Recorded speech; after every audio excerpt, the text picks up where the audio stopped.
आज हम इकाई 9 दिव्यांगता से संबंधित अभ्यास प्रश्नों को हल करेंगे। प्रश्न संख्या 1 है, दिए गए वाक्यों में सही के सामने सही का निशान तथा गलत वाक्य के सामने गलत का निशान लगाइए। तो सेरेब्रल पैलेसी से पीड़ित व्यक्ति में लोकोमीटर दिव्यांगता होती है। तो ये जो कथन दिया गया है, ये हमारा कथन बिल्कुल सही है, क्योंकि जो लोकोमीटर दिव्यांगता होती है वो है क्या?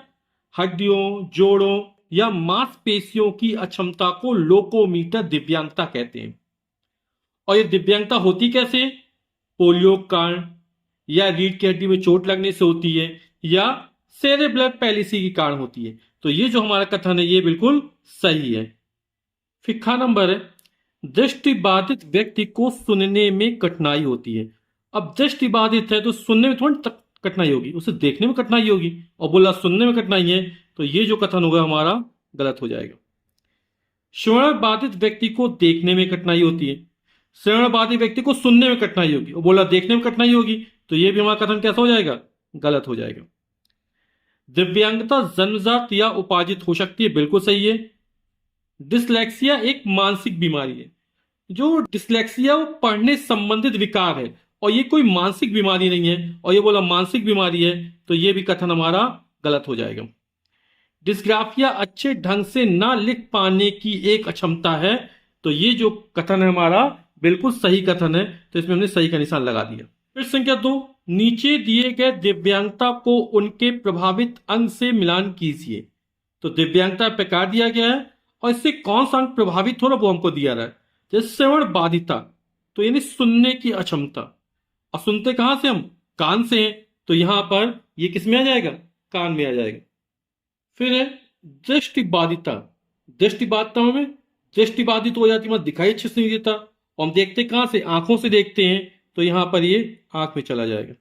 फिर है लोकोमीटर दिव्यांगता। अभी इस पर चर्चा की थी, ये हड्डियों, जोड़ों या मांसपेशियों संबंधित है।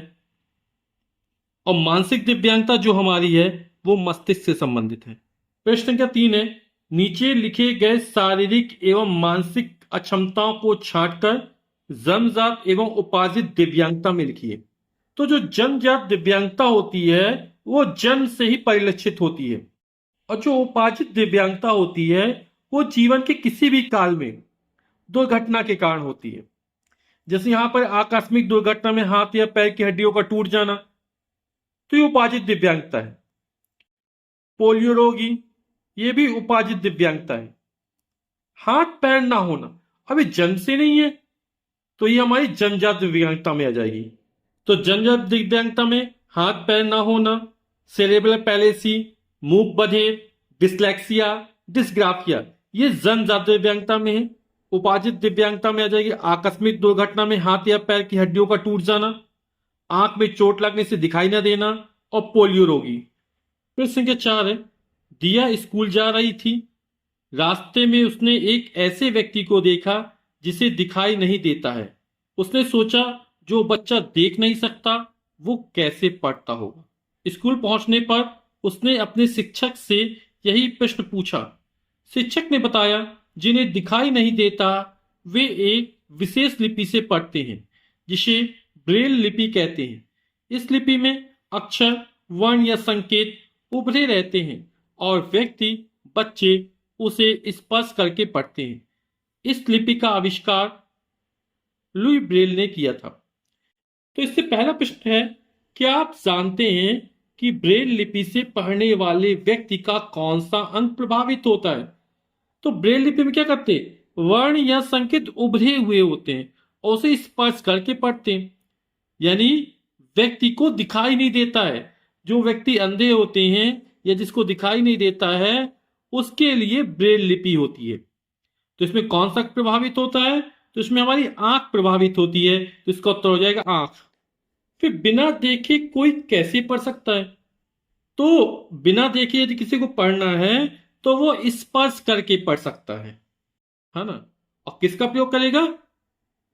ब्रेल लिपि का प्रयोग करता है, जिसमें अक्षर या संकेत या वर्ण उभरे हुए होते हैं।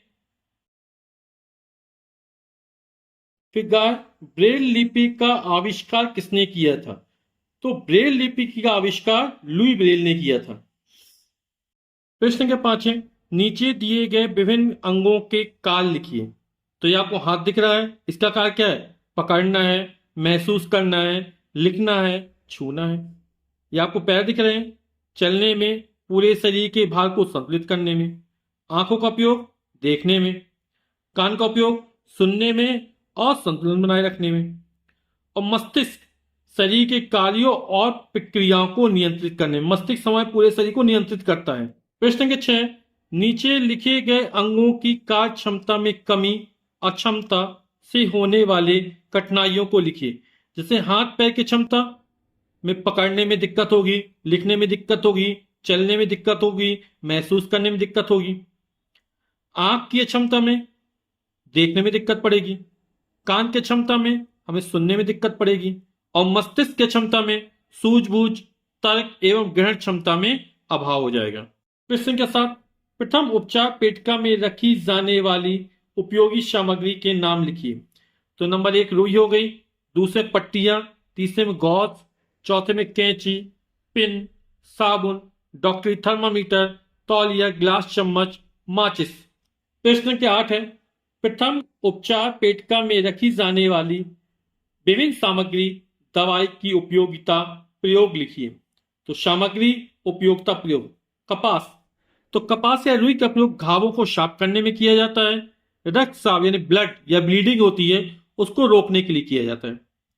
बैंडेज, पट्टी, रक्तस्राव को नियंत्रित करने में किया जाता है। इसको पट्टी लगा दो तो रक्त रुक जाता है, खून निकलना रुक जाता है, संक्रमण से बचाता है। खुली चोट होती है उसे पट्टी लगा दो तो बैक्टीरिया नहीं आ पाते, और जब ये बैंडेज लगा दी जाती है तो वो सूजन कम करने में भी सहायक होती है।